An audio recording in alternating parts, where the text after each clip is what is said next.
খাস কলকাতায় অস্ত্র উদ্ধার। শিয়ালদা স্টেশন থেকে আগ্নেয়াস্ত্র সহ এক যুবককে পাকড়াও করেছে কলকাতা পুলিশের এসটিএফ।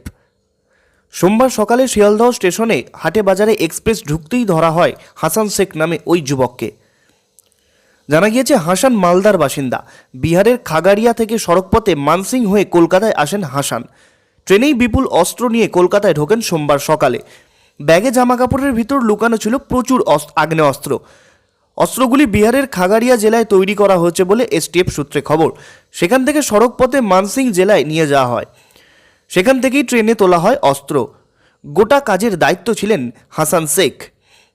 এদিকে গোটা ঘটনার আগাম খবর ছিল এসটিএফের কাছে।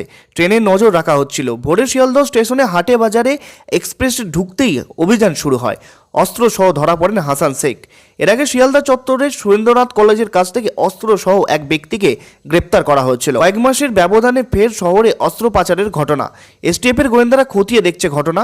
এই বিপুল অস্ত্র কোথায় পাচারের চেষ্টা করা হচ্ছিল তা জানার চেষ্টা করছেন গোয়েন্দারা।